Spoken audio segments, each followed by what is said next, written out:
कशा मजेच्या. सुप्रभात मित्रांनो. तर आज या भागात मी तुम्हा सर्वांना वी.स. खाडेकर यांनी लिहिलेली एक गोष्ट जी 12वी कक्षात शिकवली जाते. माझ्या शिक्षकांनी ही गोष्ट खूप चांगल्या पद्धतीने शिकवली होती आणि ती मला अजूनही आठवते.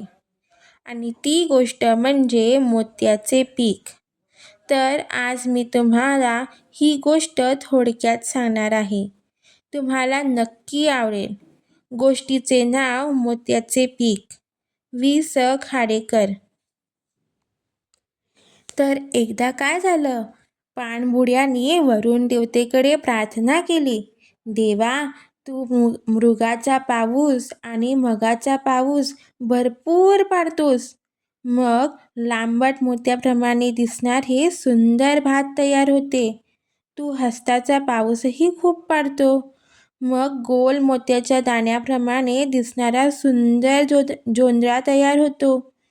मोत्याचे पाणी वर्षानुवर्ष टिकते. देवा, यंदा नुसता स्वातीचा पाऊस पाड. खूप मोती पिकू देत. गोरगरिबाच्या कानात उलू देत. त्यांच्या बायकांच्या हातात मोत्याची काकणे फुलू देत. मंदिराच्या दारादारावर मोत्याचे पडदे हलू देत.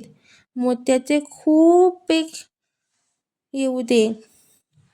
असं म्हणतात काय झालं माहितीये? मोत्याचे खूप पीक आलं. समोर पसरलेल्या मोत्याच्या राशी पाणबुड्यांची तहानच भूक हरपून गेली होती. मोत्यांचे सुंदर राशी पाहून पाणबुड्यांच्या डोळ्याचे पारणे फिटले. पाणबुड्यांची मोत्याचे पीक पिकवण्याची इच्छा वरुण देवताने पूर्ण केली. मृगाचा, मगाचा व हस्ताचा पाऊस न पडल्याने भाताचं पीक आलंच नाही. माणसे व जनावरे अन्न पाण्याविना तडफडू लागली. सगळीकडे अस्तापंजर माणसे दिसत होती. लोक म्हणू लागले, पाऊस मुसळधार तर नाहीच, पण करंगडी एवढी धार सुद्धा हातात पडली नाही. हत्तीचा पाऊस तर दूरच राहिला. ससा सुद्धा दिसला नाही. लोकांनी व्याकुळ नजरेने आभाळाकडे पाहिले. वासरू कितीही हंबरले तरी आटलेली गाय त्याला दूध कोण देणार? स्वातीमध्ये उभ्या वर्षाचा पाऊस कोसळला. देवांनी स्वातीचा पाऊस भरपूर पाडला. समुद्रातल्या शिंपल्यानी सरीचे स्वागत केले. पाणबुडे ते पाहून एवढे खुश झाले की नाचायलाच लागले. त्यांनी एवढे शिंपले आयुष्यात कधी पाहिले नव्हते. समोर उंच उंच राशी पडलेल्या एखाद्याला वाटले भाताची रास असेल ही, तर दुसऱ्याला वाटले जोंधळ्याची रास असेल ती. त्यांनी आपल्या डोक्यावरून हात फिरवला. प्रत्येकाने अंगाला चिमटा घेऊन पाहिला. कोणीही स्वप्नात नव्हते. क्रमाने ते आनंदाने झोपून गेले. पण म्हणतात ना, भुकेची जागा ब्रह्मानंदही घेऊ शकत नाही. थोड्या वेळाने ते पाणबुडे सर्वजण तळमळू लागले. प्रत्येकाच्या पोटात कावळे ओढू लागले. बरोबर आणलेली शिदोरी केव्हाच संपून गेली होती. पाणबुडे अन्नाच्या शोधात लोकवस्तीकडे निघाले.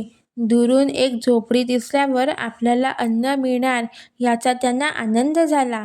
पण झोपडीच्या दारात एक गाय अंबरडा फोडत होती. आपल्या निश्चिष्ट वासराला चाटत होती. घरातली कारभारीण तिच्या मानेवर मान टाकून तिचे सांत्वन करीत होती. जिवंत सांगाडे म्हणावीत अशी तिची 3 दुष्काळग्रस्त चिल्लीपिल्ली मुले. तो देखावा बघून सर्वजण भांबावून गेले. वासरू उपासानं मेलं हे कळताच बाईची हलाखीची परिस्थिती झाली आणि ती जोरजोराने रडू लागली. हंबरडा फोडू लागली. बाईची परिस्थिती पाणबुड्याला लक्षात आली. एका पाणबुड्याने त्या बाईला विचारलं, काय झालं बाई? वासरू उपासानं मेलं काय? दुसऱ्याने विचारले, चार खात नव्हती काय?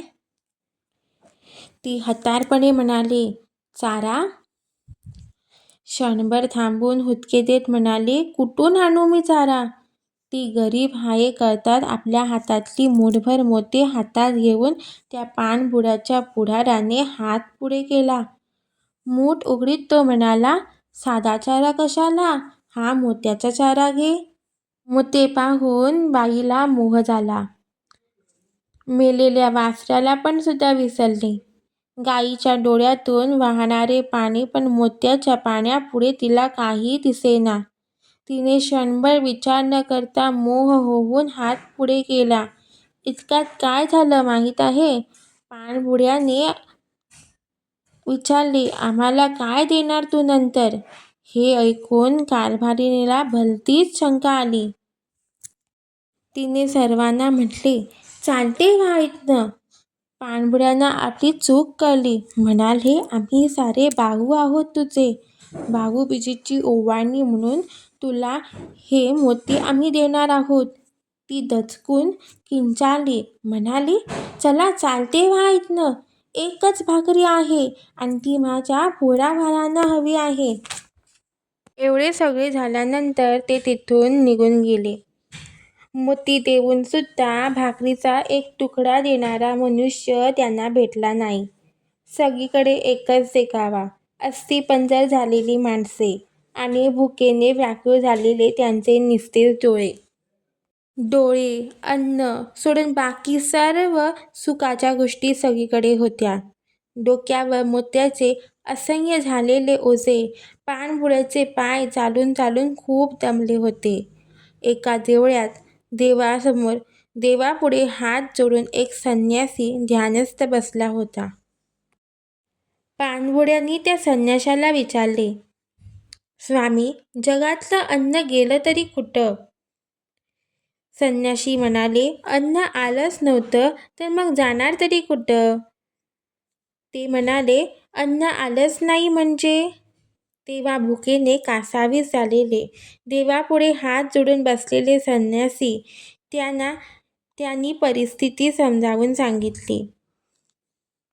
मृगाचा, मगाचा व हस्ताचा पाऊस पडलाच नाही, तर फक्त स्वातीचाच पाऊस पडला. त्याने फक्त मोती पिकतात. संन्याशाचे लक्ष पाणबुड्यांच्या डोक्यावर असलेल्या हारांवर गेले आणि पाहताच क्षणी ते म्हणाले, अन्न घेऊन आला आहात असं वाटत आहे. काहीतरी द्या ना मला खायला. शिळ्या भाकरीचा, उष्ट्याच्या भाकरीचा कसलाही तुकडा द्या. असं म्हणून संन्याशी अन्नासाठी पाणबुड्याचे पाय धरू लागला. आपल्या स्वार्थाच्या प्रार्थनेमुळे आपण जगाला दुःखाच्या खाईत ओढलं याची जाणीव पाणबुड्यांना झाली. तेव्हा आपल्या चुकीचा पश्चाताप झाल्यावर ते वेड्यासारखे सर्वजण समुद्राकडे धावत गेले आणि ते सारे मोत्याचे हारे त्यांनी समुद्रात फेकले. सर्वांनी हात जोडून प्रार्थना केली, देवा, मृगाचा पाऊस पडू दे, मगाचा पाऊस पडू दे, हस्ताचा पाऊस पडू दे. स्वातीचा पाऊस पडला नाही तरी चालेल. या गोष्टीतून आम्हाला कळतं की माणसाला जगण्यासाठी अन्न, पाणी, हवा याची गरज असते. अन्न सर्वश्रेष्ठ आहे. कधीच स्वार्थाचा विचार करू नये. स्वार्थाचा विचार केल्यामुळे अकल्याण तर होतं, स्वतःचं आणि इतरांचं सुद्धा. तर मित्रांनो, कशी वाटली ही गोष्ट? कमेंटमध्ये नक्की सांगा, शेअर करा आणि माझा यूट्यूब चॅनल नक्की बघा.